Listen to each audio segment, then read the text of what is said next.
അങ്ങനെ ആ ദിവസം വന്നെത്തി. വൈജയെ ഹോസ്പിറ്റലിൽ നിന്നും ഡിസ്ചാർജ് ചെയ്യുകയാണ്.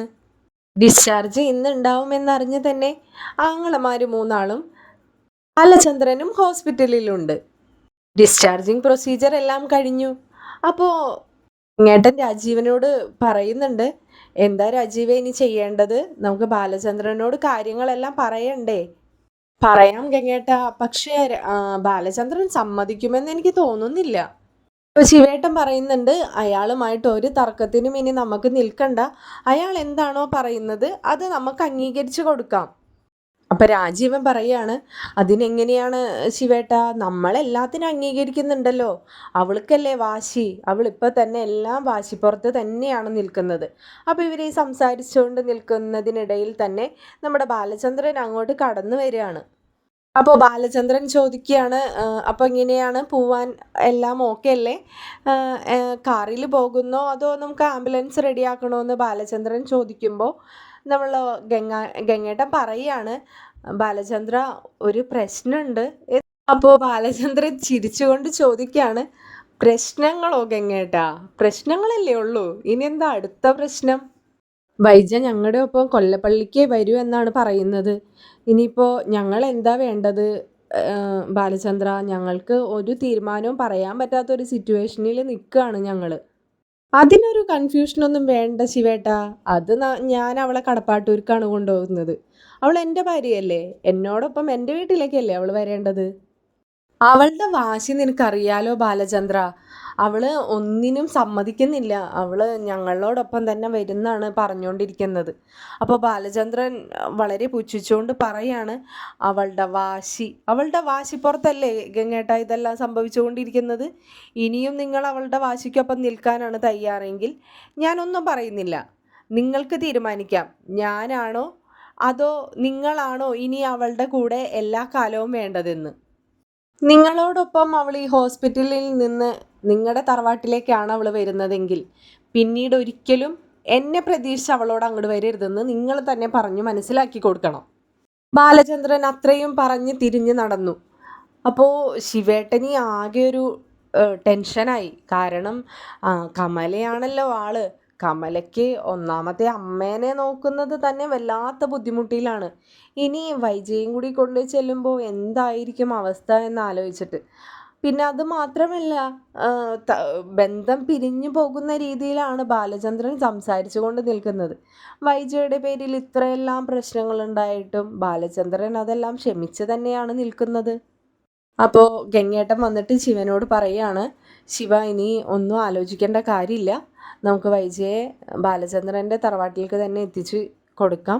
നമുക്ക് അവരുടെ ഇടയിൽ ഒരു പ്രശ്നം ഇല്ലാതിരിക്കാനാണ് നമ്മളിനി ശ്രമിക്കേണ്ടത്. അപ്പോൾ ശിവനും രാജീവനും കൂടി ബാലചന്ദ്രൻ്റെ അടുത്ത് ചെന്നിട്ട് പറയുന്നുണ്ട്, ബാലചന്ദ്ര ഞങ്ങൾ പോയി വൈജയെ കണ്ട് സംസാരിച്ചിട്ട് തിരിച്ചു വരാം എന്ന് പറയുമ്പോൾ ബാലചന്ദ്രൻ പറയുകയാണ്, നിങ്ങളെല്ലാം പറഞ്ഞ് അവളോട് മനസ്സിലാക്കുക. കാരണം അവളോട് ഈ വാശിയും വൈരാഗ്യവും കാണിച്ച് കിടന്നിട്ട് അവൾക്ക് കാര്യങ്ങളൊന്നും നടത്തിയെടുക്കാൻ കഴിയില്ല. അവളെ നോക്കാൻ നല്ല മനസ്സോടുകൂടി തയ്യാറായിട്ടാണ് അലീന നിൽക്കുന്നത്. നിങ്ങൾക്കും അറിയാമല്ലോ കാര്യങ്ങളെല്ലാം. അലീന തന്നെയാണ് അവളെ ഹോസ്പിറ്റലിൽ വന്ന് ഇത്ര നന്നായി നോക്കുന്നതെന്നും. പിന്നെ അവൾ എന്ത് കാര്യത്തിനാണ് ഇനി വാശിയെടുക്കുന്നത്?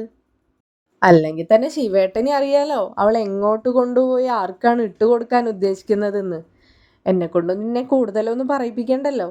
അവളോടെ വാശിയെല്ലാം തീർത്തിട്ടേ കാര്യങ്ങളിലോട്ട് ചിന്തിക്കാൻ പറ. ബാലചന്ദ്രൻ അതുകൂടി പറഞ്ഞത് കേട്ടപ്പോൾ അവർ രണ്ടാളും കൂടി വൈജയുടെ റൂമിലേക്ക് പോയി. അവിടെ വൈജ കിടക്കുന്നുണ്ട്. പക്ഷേ വൈജയ്ക്ക് അങ്ങനെ ക്ലിയർ ആയിട്ടൊന്നും സംസാരിക്കാൻ കഴിയില്ല. ആടിയെല്ലിൻ്റെ സർജറി കഴിഞ്ഞതല്ലേ ഉള്ളൂ. അപ്പോൾ എന്തായാലും ഒരു 1 വീക്ക് അല്ലെങ്കിൽ 2 വീക്ക് കഴിഞ്ഞതിന് ശേഷം മാത്രമാണ് ബാൻഡേജ് എടുക്കുള്ളൂ എന്നാണ് ഡോക്ടർ പറഞ്ഞിരിക്കുന്നത്. അതുകൊണ്ട് തന്നെ വൈജ പറയുന്നത് എന്താണെന്ന് വ്യക്തമാകുന്നുമില്ല. എങ്കിലും വൈജ സംസാരിക്കുന്നുണ്ട് താനും. അപ്പോൾ ശിവനും രാജീവനും വൈജയോട് പറയുന്നുണ്ട്, വൈജയ് നമുക്ക് ഡിസ്ചാർജിങ് പ്രൊസീജിയർ എല്ലാം കഴിഞ്ഞു, നമുക്ക് ഉടനെ തന്നെ പോവാം. നിന്നെ അങ്ങോട്ട് ഷിഫ്റ്റ് ചെയ്യാണ്. പക്ഷേ നീ ഞങ്ങളുടെ കൂടെ നമ്മുടെ തറവാട്ടിലേക്കല്ല വരുന്നത്, ബാലചന്ദ്രൻ്റെ ഒപ്പം കടപ്പാട്ടൂരിലേക്കാണ് പോകുന്നത് എന്ന് പറഞ്ഞപ്പോഴേക്കും വൈജയുടെ മുഖമൊക്കെ അങ്ങോട്ട് മാറി.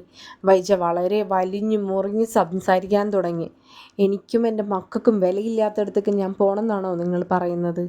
അവളും അവളുടെ ഒരു അച്ഛനും രാജകുമാരിയും കൂടി ആയിട്ട് അവിടെ വാണോട്ടെ. അതിനിടയിൽ എന്തിനാണ് എന്നെ കൊണ്ടുപോയി ഇട്ട് കൊടുക്കുന്നത്? എൻ്റെ അക്കൗണ്ടിൽ പൈസ ഉണ്ട്. നിങ്ങൾക്ക് എന്നെ നോക്കാൻ ബുദ്ധിമുട്ടാണെന്നുണ്ടെങ്കിൽ നിങ്ങൾ എനിക്കൊരു ഹോം നേഴ്സിനെ വെച്ച് തന്നാൽ മതി. നിങ്ങൾ എന്തിനാണ് എന്നെ അവിടെ ഇട്ട് കൊടുക്കുന്നത്? രാജീവൻ അപ്പോൾ വളരെ സൗമ്യതയോടു കൂടി പറയുന്നുണ്ട്, മോളെ നീ അങ്ങനെയൊന്നും ചിന്തിക്കരുത്. നീ നിന്നെക്കുറിച്ച് കൂടി ഒന്ന് ചിന്തിക്കണം. 23 വർഷങ്ങൾക്ക് മുമ്പ് നീ എങ്ങനെയായിരുന്നു എന്നും എല്ലാം നീ ഒന്ന് ചിന്തിച്ചു നോക്കണം. നീ ഒരു കുഞ്ഞിന് ജന്മം നൽകിയതാണെന്നും ആ കുഞ്ഞിനെ ഉപേക്ഷിച്ചാണ് നീ മറ്റൊരു വിവാഹം കഴിച്ചതെന്നുള്ള സത്യം നീ മറന്നു പോകരുത്. ഇതെല്ലാം കേട്ടപ്പോൾ വൈജയ്ക്ക് വല്ലാത്തൊരു ടെൻഷനായി. കൂടെ രാജീവ് പറഞ്ഞു, ഇപ്പോഴും നിന്റെ സത്യങ്ങളൊന്നും അയാൾ അറിഞ്ഞിട്ടില്ല.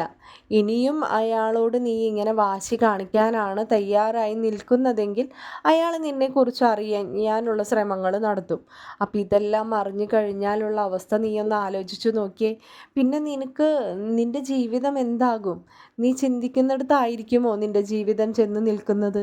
അപ്പോൾ നിങ്ങളെല്ലാവരും പറഞ്ഞു വരുന്നത് ഞാൻ ഇതുകൊണ്ടെല്ലാം അവളുടെ മുമ്പിൽ ഒരു അടിമയെ പോലെ നിന്നു കൊടുക്കണമെന്നാണോ?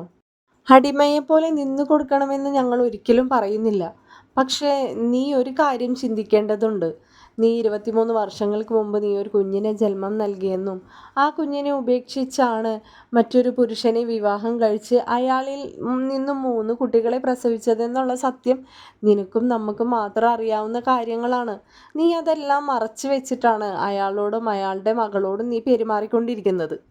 നീ ഇപ്പോൾ അതൊന്നും ആലോചിച്ചില്ലെങ്കിലും കുഴപ്പമില്ല. പക്ഷേ നിൻ്റെ ഇപ്പോഴത്തെ അവസ്ഥ നീ ഒന്ന് ആലോചിക്കണ്ടേ? നിനക്കൊന്ന് ബാത്റൂമിൽ പോകണമെങ്കിൽ പോലും, അല്ലെങ്കിൽ നിനക്ക് എന്തെങ്കിലും ഒരു ഫുഡ് കഴിക്കണമെങ്കിൽ പോലും നിനക്ക് മറ്റൊരാളുടെ സഹായം ആവശ്യമാണ്. അങ്ങനെയുള്ള നീ ഇപ്പോഴും എന്തിനാണ് മോളെ ഇങ്ങനെ വാശിയെല്ലാം പിടിച്ചിങ്ങനെ കിടക്കുന്നത്? നീ ഞങ്ങളിൽ ഒന്ന് അനുസരിക്കാൻ ശ്രമിക്കേ. ഞങ്ങൾ നിനക്കിൻ്റെ നല്ലതിന് വേണ്ടി മാത്രമാണ് സംസാരിക്കുന്നത്. പിന്നെ നീ കുറച്ച് മുൻപ് പറഞ്ഞില്ലേ നിന്റെ കയ്യിൽ നിന്ന് ക്യാഷ് എടുത്ത് ഒരു ഹോം നേഴ്സിനെ റെഡിയാക്കിക്കോളാൻ. നീ അങ്ങനെ മാത്രം അലീനയെ കണ്ടാൽ മതി. അയാളുടെ ആദ്യ ഭാര്യയിൽ ഉണ്ടായ കുഞ്ഞാണെന്നോ അല്ലെങ്കിൽ ആദ്യമുണ്ടായ പ്രശ്നങ്ങളോ ഒന്നും നീ ഇപ്പം തൽക്കാലം ചിന്തിക്കണ്ട. നിന്നെ നോക്കാനായിട്ട് വന്നിരിക്കുന്ന പുതിയൊരു ഹോം നേഴ്സ്. ഇതെല്ലാം ഞങ്ങൾ ബാലചന്ദ്രനോടും പറഞ്ഞ് സെറ്റാക്കിയിട്ടുണ്ട്. പിന്നെ ഒരു കാര്യവും കൂടി ബാലചന്ദ്രൻ പറഞ്ഞിട്ടുണ്ട്. അയാളോടൊപ്പം നീ ഈ ഹോസ്പിറ്റൽ വിട്ട് പോവാൻ തയ്യാറായില്ല എന്നുണ്ടെങ്കിൽ അയാളും നീയും തമ്മിൽ ഇനി ഭാവിയിൽ ഒരു ബന്ധവും ഉണ്ടാവില്ല എന്നാണ് അയാൾ പറഞ്ഞിരിക്കുന്നത്. ഞങ്ങളപ്പം ഇനി എന്താ വേണ്ടത്? അപ്പോൾ ശിവൻ പറയുന്നുണ്ട്, മോളെ നീ എന്ത് തീരുമാനം എടുത്താലും നിന്നെ ബാലചന്ദ്രൻ്റെ വാക്ക് ധിക്കരിച്ച് നിന്നെ ഞങ്ങൾ കടപ്പാട്ടൂരിലേക്ക് കൊണ്ടുപോകാൻ തീരുമാനിച്ചിട്ടില്ല. അപ്പോൾ ഇനി തീരുമാനം എടുക്കേണ്ടത് നീ തന്നെയാണ്. വൈജയന്തി ചോദിക്കുന്നുണ്ട്, നിങ്ങൾക്കൊക്കെ ഇതെന്താ സംഭവിച്ചത്? നിങ്ങൾ ഇങ്ങനെല്ലാം ആയിരുന്നല്ലോ. എനിക്ക് ആക്സിഡൻറ്റ് പറ്റുന്നതിന് തൊട്ട് മുമ്പ് വരെ നിങ്ങൾ എൻ്റെ എല്ലാ വാശിക്കും കൂടെ നിന്ന ആളല്ലേ.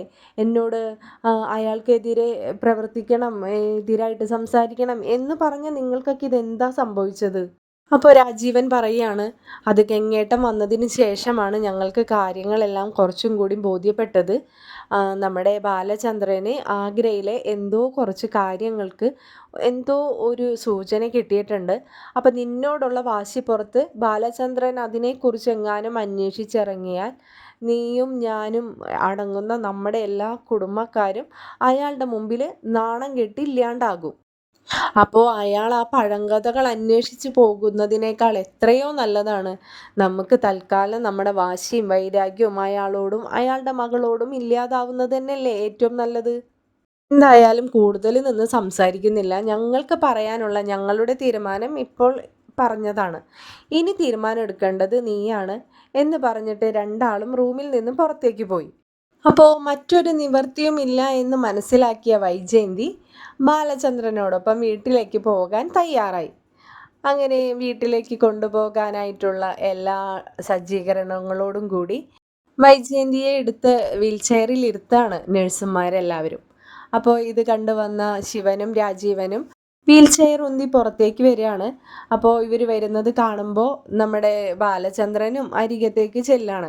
അപ്പോൾ ബാലചന്ദ്രനോടൊപ്പം അത്രയും നേരം വൈജയെ നോക്കാനായിട്ട് ഹോസ്പിറ്റലിൽ ഉണ്ടായിരുന്നത് ഇന്നത്തെ ദിവസം ഉണ്ടായിരുന്നത് സുലോചനയാണ്. അപ്പോൾ സുലോചനയും ഉണ്ട്.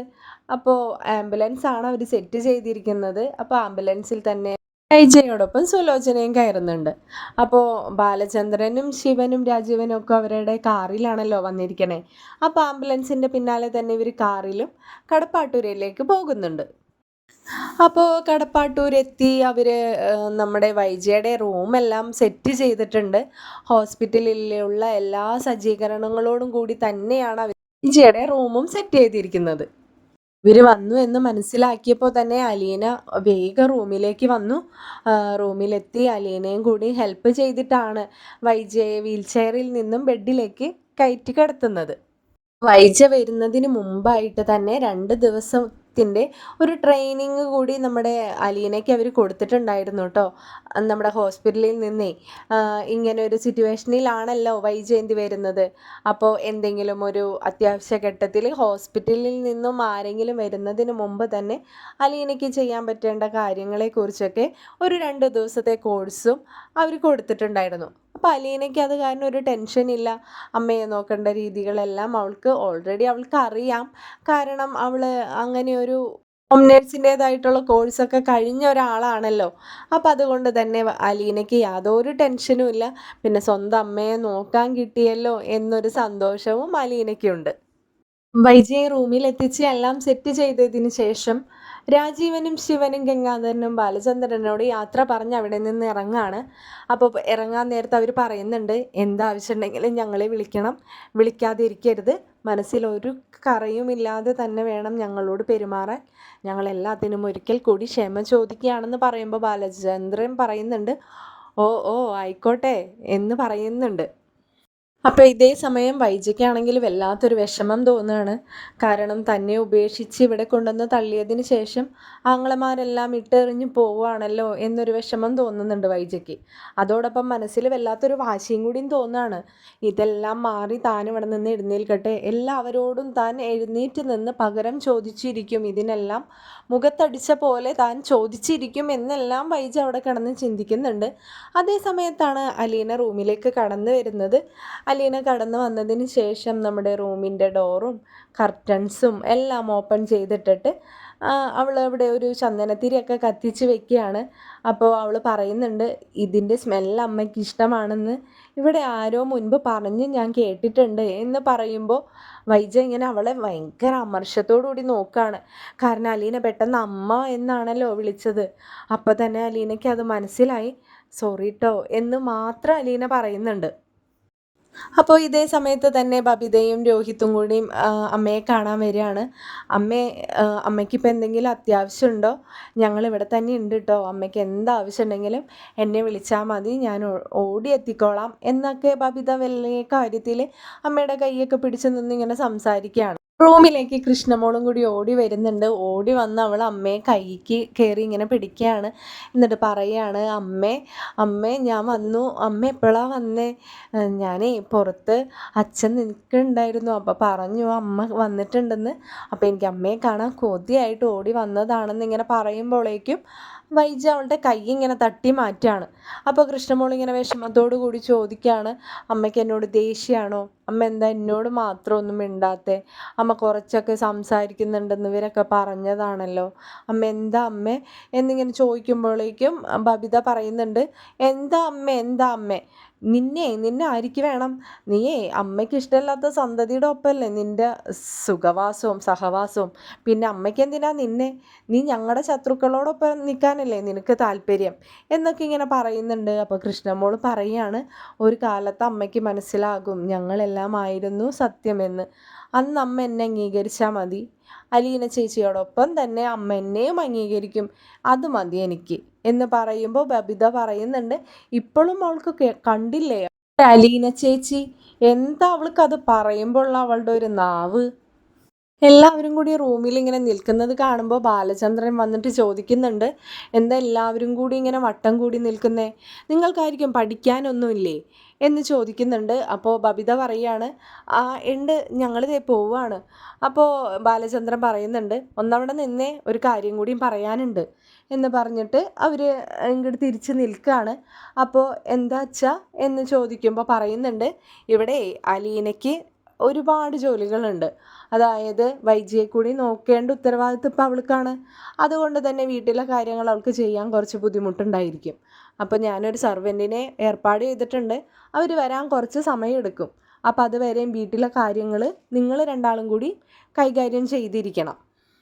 അത് ബാലചന്ദ്രൻ പറഞ്ഞപ്പോഴേക്കും ബബിതയും രോഹിത്തും വേഗം ഒഴിഞ്ഞു മാറി. അവർ പറയുന്നുണ്ട്, അയ്യോ അച്ഛാ, എനിക്ക് പഠിക്കാനൊക്കെ ഉള്ളതാ, എനിക്കങ്ങനെ വീട്ടിലെ പണികളൊന്നും എന്നെ കൊണ്ട് ചെയ്യാൻ പറ്റില്ല. അപ്പോൾ ബാലചന്ദ്രൻ ചോദിക്കുന്നുണ്ട്, ഈ വീട്ടിലെ എല്ലാ പണികളും കൂടി എടുത്തിരുന്നത് അവൾ ഒറ്റയ്ക്കല്ലേ? അതെന്താ നിങ്ങളാരും മനസ്സിലാക്കാത്തത്? അതെ, അവളിപ്പോൾ പഴയ പോലെ ഇവിടുത്തെ സെർവൻറ്റ് മാത്രമല്ല, നിങ്ങളുടെ അമ്മയുടെ കെയർ ടേക്കറും കൂടിയാണ്. അത് നിങ്ങളുടെ മനസ്സിലുണ്ടായിരിക്കണം എന്ന് പറഞ്ഞപ്പോഴേക്കും അവർ രണ്ടാളും റൂമിൽ നിന്ന് ഇറങ്ങിപ്പോയി. അലീന അപ്പോൾ തന്നെ ബാലചന്ദ്രനോട് പറയുന്നുണ്ട്, അച്ഛാ, എനിക്കിതൊന്നും വലിയൊരു ബുദ്ധിമുട്ടൊന്നുമല്ല. നമ്മളിതെല്ലാം ചെയ്ത് ശീലിച്ചിട്ടുള്ളവരല്ലേ, അവരതുപോലെയല്ലല്ലോ. അമ്മയെ നോക്കാനും വീട്ടിലെ ജോലികളെല്ലാം ചെയ്യാനും ഞാൻ റെഡിയാണ് എന്നിങ്ങനെ അലീന പറയുകയാണ്. അപ്പോൾ ബാലചന്ദ്രൻ പറയുന്നുണ്ട്, അല്ല മോളെ, അതങ്ങനെയല്ല. ബബിതയും കൃഷ്ണമോളും ഈ വീട്ടിൽ എങ്ങനെയാണോ കഴിഞ്ഞു പോകുന്നത് അതേ സ്ഥാനവും അതേ അധികാരവും നിനക്കുണ്ട്. അത് ഞാനിപ്പോൾ വൈജയെ നോക്കാനായിട്ട് വേറൊരാളെ ഏർപ്പാട് ചെയ്യാതിരുന്നത്, നീ ഈ കോഴ്സ് പഠിച്ചിട്ടുള്ളൊരു കുട്ടിയാണല്ലോ, അപ്പോൾ നീ എല്ലാ കാര്യങ്ങളും അതിൻ്റേതായ രീതിക്ക് തന്നെ ചെയ്യുമല്ലോ എന്നോർത്തിട്ട് മാത്രമാണ് എന്ന് പറഞ്ഞിട്ട് അലീനയോട് വളരെ സന്തോഷത്തോടു കൂടി സംസാരമൊക്കെ കഴിഞ്ഞ് ബാലചന്ദ്രൻ പോവുകയാണ്. അപ്പോൾ തിരിഞ്ഞ് അലീന വീണ്ടും വൈജയുടെ അടുത്തേക്ക് തന്നെ വരുന്നുണ്ട്. അപ്പോൾ വൈജ ചോദിക്കുകയാണ്, അങ്ങനെ പതിയെ പതിയെ എല്ലാ അധികാരവും നീ കയ്യിലെടുത്ത് കഴിഞ്ഞു അല്ലേടി? അപ്പം ഇതെല്ലാം കേൾക്കുമ്പോഴും അലീന വളരെ കൂളായിട്ട് തന്നെ വൈജയോട് സംസാരിക്കുകയാണ്. മാഡം ഇപ്പോൾ ഇങ്ങനെ റേസായി സംസാരിക്കാനൊന്നും പാടില്ല. മാഡത്തിൻ്റെ ആടിയലിന് ഓപ്പറേഷൻ കഴിഞ്ഞിട്ടുള്ളതാണ്. അപ്പോൾ പെട്ടെന്ന് ഇങ്ങനെയൊന്നും വല്ലാത്ത ഷൗട്ട് ചെയ്തൊന്നും സംസാരിക്കരുത്. ഞാനൊരു കെയർ ടേക്കർ ആണെന്ന് മാത്രം മാഡം വിചാരിച്ചാൽ മതി. മാഡം എൻ്റെ ഒരു മുതലാളി, അത്രയും ഞാൻ വിചാരിച്ചിട്ടുള്ളൂ. മാഡം എന്നെ അങ്ങനെ തന്നെ കണ്ടാൽ മതി. അലീന പറയാണ്, മാഡം, നമ്മുടെ മാനസിക സമാധാനം പോലെ തന്നെ ഇരിക്കും നമ്മുടെ ശരീരത്തിന് എന്തെങ്കിലും വന്നാൽ അതിൽ നിന്നും പൂർണ്ണമായിട്ട് മാറി നമ്മൾ ലൈഫിലോട്ട് തിരിച്ചു വരണമെന്നുണ്ടെങ്കിൽ. അതുകൊണ്ട് മാഡം ഇപ്പോൾ തൽക്കാലം മനസ്സിലുള്ള എല്ലാ ദുഷ്ടതകളും മാറ്റിവെച്ച് നല്ലത് മാത്രം ചിന്തിക്കുക, ദൈവത്തിൽ മാത്രം വിശ്വസിക്കുക. ശരി, എന്നാൽ ഞാൻ പോയി ഫുഡ് എന്തെങ്കിലും റെഡി ആക്കട്ടെ കേട്ടോ എന്ന് പറഞ്ഞിട്ട് അലീന അങ്ങോട്ട് അകത്തേക്ക് പോവുകയാണ്. അപ്പോഴും വൈജയന്തിക്ക് അങ്ങോട്ട് ദേഷ്യം വരികയാണ്. നീ എത്ര കാലം ഇങ്ങനെ ഞെളിഞ്ഞ് നടക്കുമെന്ന് ഞാനൊന്ന് നോക്കട്ടെ, നിന്നെ ഞാൻ ശരിയാക്കി തരുന്നുണ്ട് എന്നൊക്കെ കിടന്നിട്ട് തന്നെ ഇങ്ങനെ പറഞ്ഞുകൊണ്ടിരിക്കുകയാണ് വൈജയന്തി. അപ്പം ഇതേ സമയം ഇവിടെ നിന്നും പോയ രാജീവനും ശിവനും കൊല്ലപ്പള്ളിക്ക് എത്തിയിട്ടുണ്ട്. അപ്പോൾ ഇവർ വരുന്നതും കാത്ത് കമല വെയിറ്റ് ചെയ്യാണ്. അപ്പോൾ കമല ചോദിക്കുന്നുണ്ട്, ഓ, അവളെ കൊണ്ടുപോയി അവിടെ ആക്കിയോ? എന്തായി, മറ്റവളുണ്ടോ അവിടെ എന്ന് ചോദിക്കുമ്പോൾ രാജീവൻ ദേഷ്യത്തോടു കൂടി ചോദിക്കുന്നുണ്ട്, അതെന്ത് ചോദ്യമാണ് ഏടത്തി? അത് പിന്നെ ബാലചന്ദ്രൻ്റെ മോളല്ലേ, ആ കുട്ടി എവിടെ പോവാനാ, അവൾ അവിടെ തന്നെയുണ്ട് എന്ന് പറഞ്ഞ് രാജീവൻ അകത്തേക്ക് പോകുന്നുണ്ട്. അപ്പോൾ ശിവൻ ചോദിക്കുന്നുണ്ട്, നിനക്ക് നിർത്താനായില്ലേ നിൻ്റെ ഓരോ വായലാവ്? നിന്നോടല്ലേ പറഞ്ഞു തന്നത് കാര്യങ്ങളെല്ലാം, നീ ഒന്ന് പോകുന്നുണ്ടോ എന്ന് പറഞ്ഞിട്ട് ദേഷ്യത്തോടു കൂടി ശിവനും അകത്തേക്ക് കയറി പോവുകയാണ്. അപ്പോൾ അവർ രണ്ടാളും നേരെ പോയത് അമ്മയുടെ റൂമിലേക്കാണ്. അപ്പോൾ അമ്മനോട് ചെന്ന് കാര്യങ്ങളൊക്കെ പറയുന്നുണ്ട്. വൈജയെ ഡിസ്ചാർജ് ചെയ്തു, ബാലചന്ദ്രൻ്റെ വീട്ടിൽ തന്നെ കൊണ്ടുപോയി ആക്കി. അവിടെ അലീന അവളെ വളരെ നന്നായി നോക്കിക്കോളും, നമുക്ക് ആരും ഇനി ടെൻഷൻ അടിക്കേണ്ട കാര്യമില്ല, ബാലചന്ദ്രനും അങ്ങനത്തെ ഒരു ചൂടിലൊന്നും അല്ല ഇപ്പോൾ എന്ന് പറയുമ്പോൾ അമ്മ പറയുന്നുണ്ട്, മോനെ, എനിക്കൊന്ന് അവളെ കാണണോടാ, നിങ്ങൾ എന്നെ ഒന്ന് കൊണ്ടുപോകുമോ അവളുടെ അടുത്തേക്ക് എന്ന് പറയുമ്പോൾ രാജീവനും ശിവനും പറയുന്നുണ്ട്, അമ്മ, ഇപ്പോൾ ഞങ്ങൾ വല്ലാതെ ടയേർഡായി, രാവിലെ പോയതല്ലേ, ഹോസ്പിറ്റലിലുള്ള അലച്ചിലും തിരിച്ച് വീട്ടിലെത്തിയിട്ടുള്ള ബുദ്ധിമുട്ടും എല്ലാം കൂടി വയ്യാണ്ടായി, നാളെ കൊണ്ടുപോവാം, നാളെ ആവട്ടെ കേട്ടോ എന്ന് പറയുമ്പോൾ മനു കേട്ടിട്ട് വരികയാണ്. അപ്പോൾ മനു പറയുന്നുണ്ട്, മുത്തശ്ശിയെ ഞാൻ കൊണ്ടുപോവാലോ, മുത്തശ്ശി ഒന്ന് വേഗം റെഡി ആയിക്കോട്ടാ, നമുക്ക് പോയി കാണാം എന്ന് പറയുമ്പോൾ ഇത് കേട്ട് വരുന്ന കമലയ്ക്ക് ദേഷ്യം വരികയാണ്. അപ്പോൾ കമല ചോദിക്കുന്നുണ്ട്, ഉവ്വാടാ ഉവ്വ, നിനക്ക് നിൻ്റെ ആൻറ്റിയെ കാണാനുള്ള തിടുക്കൊന്നുമല്ല, അവളെ കാണാനല്ലേ, ആ പിഴച്ച സന്തതിയെ. അപ്പം ഇത് കേൾക്കുന്ന മനുവിന് അങ്ങോട്ട് ദേഷ്യം വരികയാണ് കേട്ടോ. അപ്പം മനു പറയാണ്, അമ്മയോടല്ലേ പറയുന്നത് മാന്യമായ രീതിയിൽ സംസാരിക്കാൻ, എന്നെക്കൊണ്ട് അമ്മ കൂടുതലൊന്നും പറയിപ്പിക്കരുത്. ഞാൻ എന്തെങ്കിലും പറഞ്ഞു പോയാൽ പിന്നെ അമ്മയ്ക്ക് അത് സഹിക്കാൻ കഴിഞ്ഞെന്ന് വരില്ല. അതുകൊണ്ട് എന്നോട് ഇമാതിരിയുള്ള വർത്തമാനങ്ങൾ വേണ്ട. ഞാൻ എവിടെയാണ് പോകേണ്ടതെന്നും ആരെയാണ് കാണേണ്ടതെന്നും എനിക്ക് നന്നായിട്ട് അറിയാം. അത് അമ്മ എന്നെ പറഞ്ഞ് പഠിപ്പിച്ച് തൻ്റെ ആവശ്യമില്ല. ഇനി ആൻറ്റിയെ കാണാൻ പോവാൻ ഞങ്ങളോടൊപ്പം അമ്മയ്ക്ക് വരണമെന്നുണ്ടെങ്കിൽ അമ്മയ്ക്കും വരാം. ഞാനും മുത്തശ്ശി എന്തായാലും പോവാൻ തയ്യാറാവുകയാണ് എന്ന് പറഞ്ഞ് മനു കൂടി അകത്തേക്ക് റെഡിയാകാൻ പോയി. മുത്തശ്ശിയോടും റെഡി ആയിക്കോളാൻ പറഞ്ഞിട്ടാണ് മനു പോയിരിക്കുന്നത്. അപ്പോൾ ഇവരോടൊപ്പം തന്നെ കമലയും പോവാൻ തയ്യാറാവുന്നുണ്ട് കേട്ടോ. അപ്പോൾ കമലയും വന്ന് ഇവരോടൊപ്പം കാറിൽ കയറുന്നുണ്ട്. ഇവർ വേഗം കടപ്പാട്ടൂർ വീട്ടിലേക്ക് പോവുകയാണ്. കടപ്പാട്ടൂർ വീട്ടിൽ ചെന്നിട്ടുള്ള വിശേഷങ്ങളുമായി മറ്റൊരു വീഡിയോയിലൂടെ വരാം. ഈ വീഡിയോ നിങ്ങൾക്ക് ഇഷ്ടപ്പെട്ടെങ്കിൽ ഒരു ലൈക്കും കമൻറ്റും ചെയ്യണേ. ചാനൽ സബ്സ്ക്രൈബ് ചെയ്യാൻ മറക്കരുതേ.